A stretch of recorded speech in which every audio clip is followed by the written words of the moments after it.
We all have those little things that get under our skin, right? Like, Yeah. Wi-Fi acting up or traffic's a nightmare. Tell me about it. But imagine a time when those minor annoyances could land you in a world of hurt. Oh, yeah. We're not talking about like a stir talking to here. We're Right. talking about punishments designed to make you wish you'd never been born. That's right.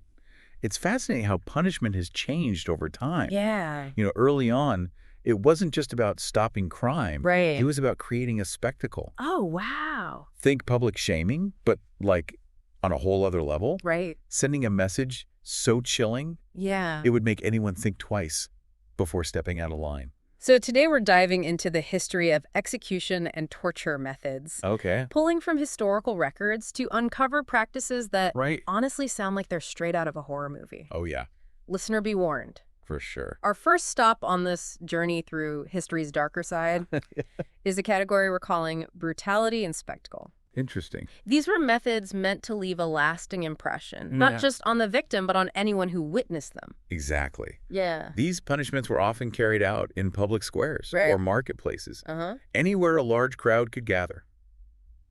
Makes sense. It was performance. A way to demonstrate power and deter future crime through sheer terror. Okay, so imagine this. You're in a bustling marketplace, Right. going about your day, when suddenly you see someone being tied spread eagle to a giant wooden wheel. Oh, wow. That's the breaking wheel, right? Yeah, I can't even imagine what goes through your mind at that moment. I doubt anyone watching could stomach the reality. Right. The executioner would then systematically break the victim's bones with a heavy iron bar, Oh my God. inflicting unimaginable pain Wow. and death. That was anything but swift. I bet. Often the victim was left on the wheel to die from exposure, Oh God. shock, or infection. Wow. The historical account of Peter Nyers, Okay. a German criminal executed this way in 1581, is particularly chilling. Oh, wow. He reportedly survived on that wheel for 3 agonizing days. 3 days. Yeah. That just sends chills down my spine. And the idea that people would just go about their business with this happening in the background is just mind-boggling. Right. But I guess that speaks to the normalization of violence in those times, doesn't it? You've hit on a crucial point. Yeah. The acceptance of such brutality as a form of justice reveals a lot about the societal values and power structures of the time. Right. Public executions like this weren't just about punishing the individual. Right. They were about maintaining order through fear and reinforcing the authority of those in power. Speaking of power, let's move from the town square to the open sea. Okay. Sailors had their own set of punishments to contend with, Right. and one that stands out is keel hauling. Yeah. It's ironic that the sea, often seen as a symbol of freedom, Uh-huh. could also be a tool of such brutal punishment. Yeah. What can you tell us about this method? In keel hauling, a sailor would be tied to a rope and dragged under the ship's hull. Oh my. You can imagine what that meant. I don't even want to. Scraping against barnacles, Uh-huh. being tossed around by the currents, Right. and often drowning or suffering fatal injuries. Wow. The vastness and unforgiving nature of the ocean added another layer of terror to this punishment. I'm getting a sense that a lot of these punishments were designed not just to inflict pain, but to tap into primal fears. Right. Like the fear of drowning or being crushed. For sure. It's like they were weaponizing those fears as a means of control. That's a very insightful observation. The psychological impact of these punishments was certainly a key factor. Right. But beyond the fear, there's also the issue of control within a very specific environment. Uh-huh. The Dutch Navy, for example, was a major maritime power in the 16th and 17th centuries. Right. Maintaining discipline on ships, often crewed by men from various backgrounds and with potentially volatile personalities, was absolutely crucial. Keel hauling, as brutal as it was, Yeah. served as a stark reminder of the consequences of disobedience.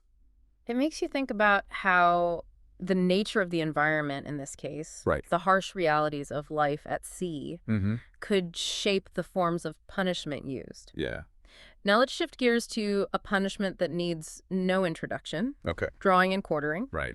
This one was a multi-stage spectacle involving hanging, disemboweling, beheading, and then for good measure, chopping the body into 4 pieces. Wow. Overkill seems like an understatement here. This method was reserved for what were considered the most serious crimes, Yeah. particularly treason against the crown. Right. It was about making a statement, Mm-hmm. sending a message that went beyond even the physical brutality. I see. The case of William Wallace, the Scottish hero, is a good example. Uh-huh. After leading a rebellion against English rule, he was famously drawn and quartered in 1305. It's hard to even wrap my mind around the level of cruelty involved in these punishments. Right. And yet they were carried out in the name of justice. This brings us to a crucial point. Yeah. These practices reflect a vastly different understanding of justice than what we hold today. Right. The emphasis back then was on retribution, Mm-hmm. on inflicting punishment proportionate to the crime, even if that meant extreme brutality. It really does make you appreciate how far we've come in terms of human rights and the concept of justice. For sure. But our journey through history's darker side is far from over. Up next, we'll be exploring methods specifically designed to maximize pain and terror. Interesting. Those that went beyond the physical and targeted the psychological breaking point of the individual. No? Buckle up, because it's about to get even more intense. Oh, boy. Welcome back to our exploration of historical punishments. It's already been a pretty intense journey, and we're only just scratching the surface. Last time we talked about methods designed for public spectacle, but now we're delving into something even more unsettling: punishments crafted to maximize pain and terror. Think of it this way. The methods we've discussed so far were about making a public display. Right. But these were more about breaking the individual both physically and psychologically. So what kind of techniques were used to achieve that? I'm almost afraid to ask. One that comes to mind is sawing. Imagine being hung upside down, completely vulnerable, and then they would start sawing you in half right through the groin. That is just horrifying. Was this a common practice? What can you tell us about the historical context of this method? While not as widespread as some other punishments, sawing was used in medieval Europe and parts of Asia. Okay. The upside-down positioning wasn't just about cruelty. Right. It was also believed to prolong consciousness during the agonizing process. Oh, wow. There's a story about Romanus, a Christian martyr, Okay. who was said to have been sawn in half during the persecution of Christians. Wow. These accounts, whether completely accurate or embellished over time, Right. highlight how punishment was often used to make an example of those who defied religious or political authority.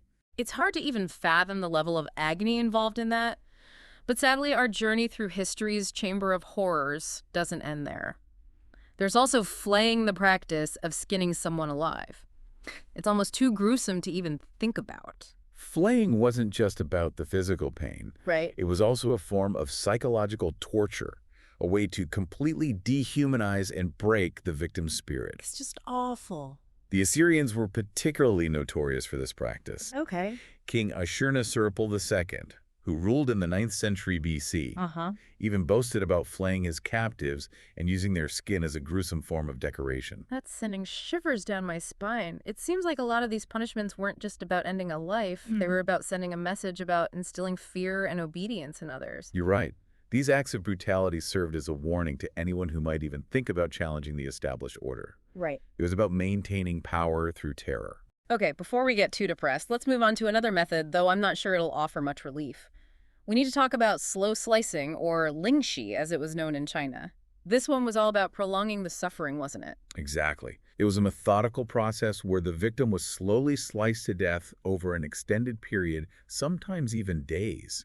It's a chilling reminder of the depths of cruelty that humans are capable of inflicting on one another. And what's even more disturbing is that this practice continued until the early 20th century. I read that the last recorded case was in 1905. That's barely over 100 years ago. It's a stark reminder that the path towards a more humane world has been long and arduous, and it's filled with these dark chapters that force us to confront the darker aspects of human nature. It really makes you wonder, doesn't it, about what drives us to inflict such suffering on others.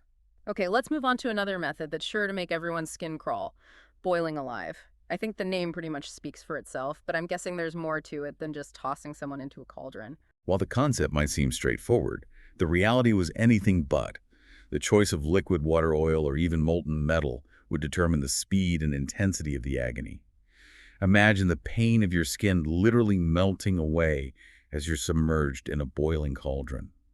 This method was used for various crimes, including poisoning in medieval Europe. Well, that's a cheery thought. It's hard to imagine that being considered a just punishment for anything. It's important to remember that the concept of justice has evolved significantly over time. That's true. What might seem barbaric to us today was, within the context of those societies, considered an acceptable form of retribution.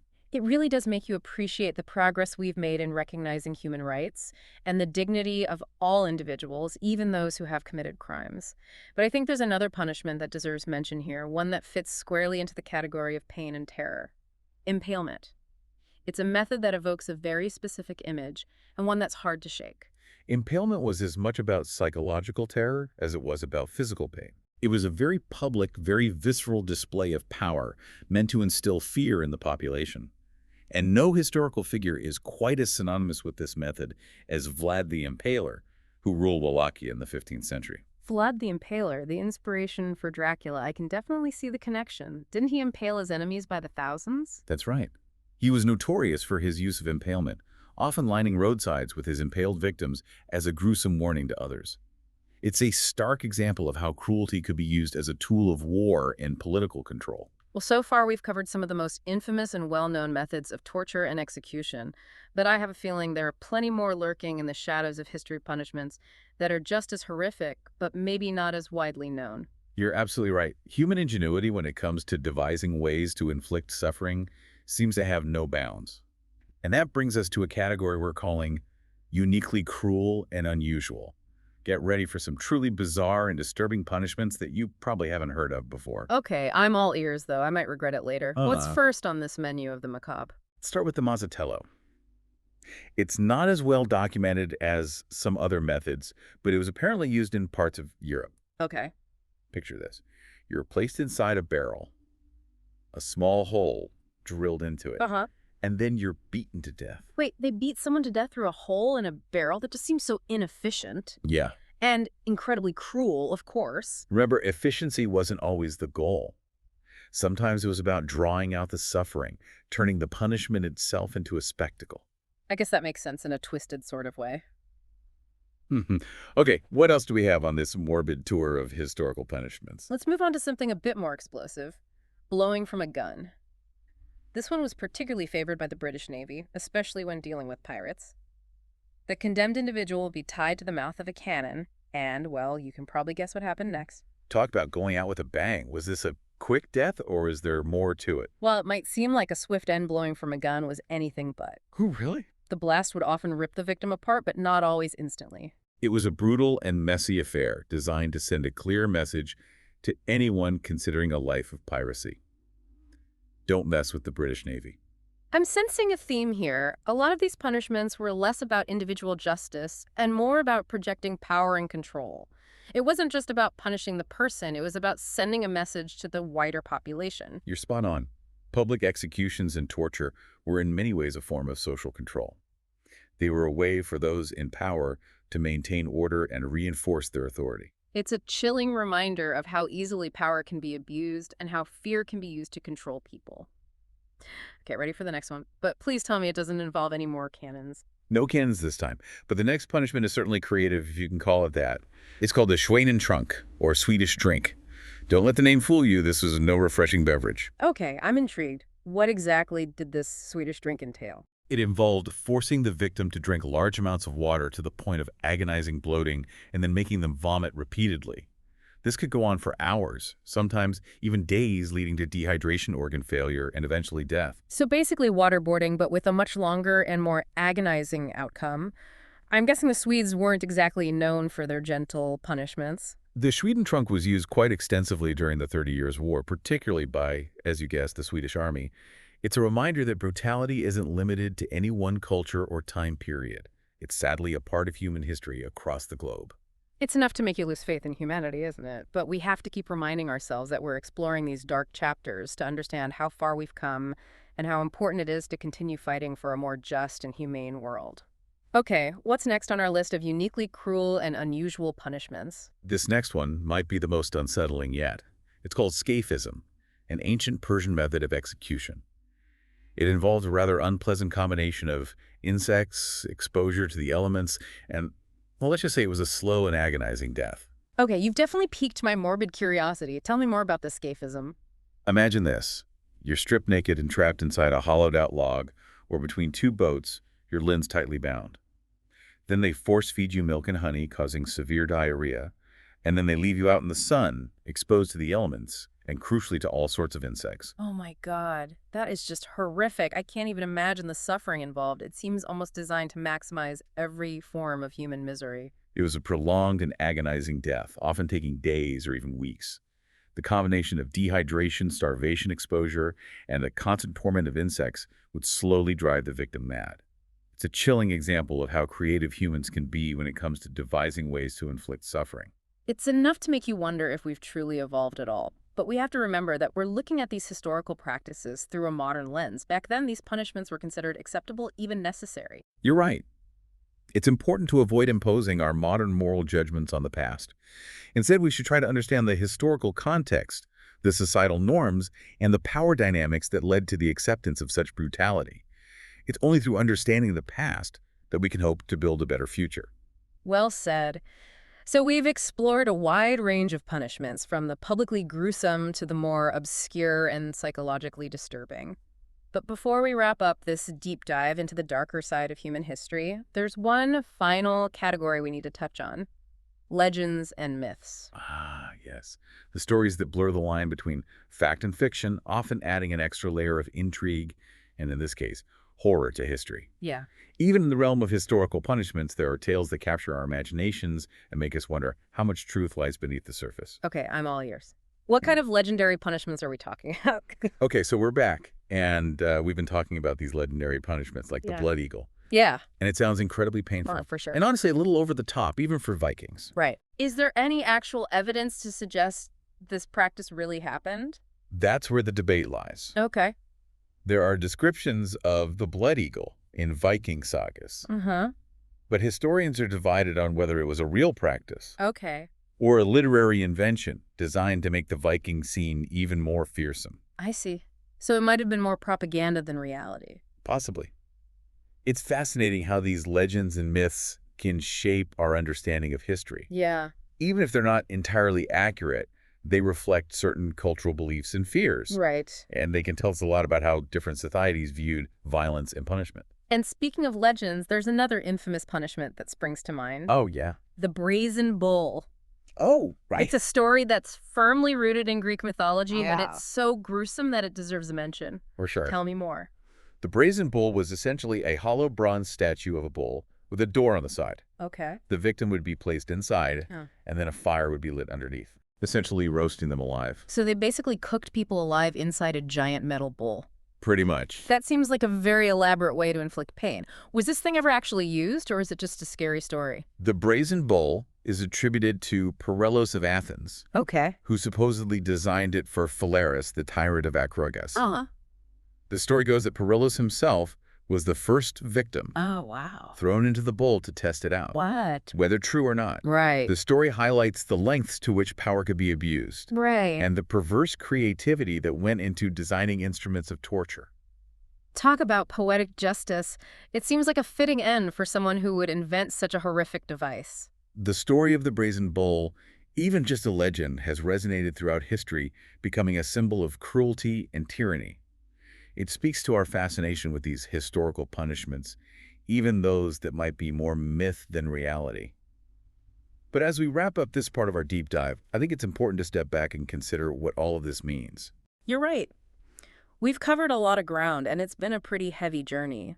It's easy to get caught up in the gruesome details, but what can we actually learn from exploring these historical punishments? Well, for one, it highlights the evolution of human morality. Okay. The practices that we've discussed today were once considered normal, even necessary. Right. But today, we recognize them as barbaric and inhumane. Of course. This shows that our understanding of justice and punishment is constantly evolving Yeah. and hopefully moving towards a more humane and compassionate approach. It's like we've slowly awakened to the idea that even those who have committed crimes Yeah. deserve to be treated with a certain level of dignity and respect. Yeah. It's a testament to our capacity for empathy and compassion, wouldn't you say? Absolutely. But it's also a journey that's still unfolding. We see this in ongoing debates about prison reform, the death penalty, and the use of solitary confinement. It seems we're constantly wrestling with the balance between accountability and humanity when it comes to dealing with those who break the law. It's a complex issue and one that raises all sorts of questions. But I think one thing that's become clear through our exploration of these historical punishments is that fear and cruelty are rarely effective methods of achieving lasting justice. You're right. Punishments rooted in terror might achieve temporary compliance, but they don't address the underlying causes of crime or promote genuine rehabilitation. And often they create a cycle of violence and resentment that only perpetuates harm. It makes you wonder, doesn't it? What if instead of focusing on inflicting pain and suffering, we directed our energy towards understanding the root causes of crime? What if we invested in systems that support rehabilitation and reintegration into society? That's a question worth pondering. Perhaps by shifting our focus from retribution to restoration, we can create a system that truly serves justice both for individuals and for society as a whole. So, as we conclude our journey through the dark side of punishment, what final thoughts would you leave our listeners with? What can we learn from these historical practices that can help us build a better future? I think the most important takeaway is the recognition that cruelty is never the answer. Yeah, It might seem like a quick fix, a way to exert power or control, right. but ultimately it only creates more suffering and division. I agree. If we truly want to create a more just and equitable world, Uh-huh. we need to embrace empathy, understanding, and a commitment to the inherent dignity of all human beings. Well said. So, to everyone listening, let's take the lessons we've learned from these historical punishments and use them to fuel our efforts to create a world where justice is tempered with mercy and where every human life is valued and protected. Remember, the past is not just a collection of stories. It's a mirror reflecting who we are and the choices we make. Let's use that reflection to guide us toward a brighter, more humane future. Thanks for joining us on this deep dive into the history of punishment. It's been a heavy but hopefully enlightening journey. And until next time, keep exploring, keep questioning, and keep striving for a better world.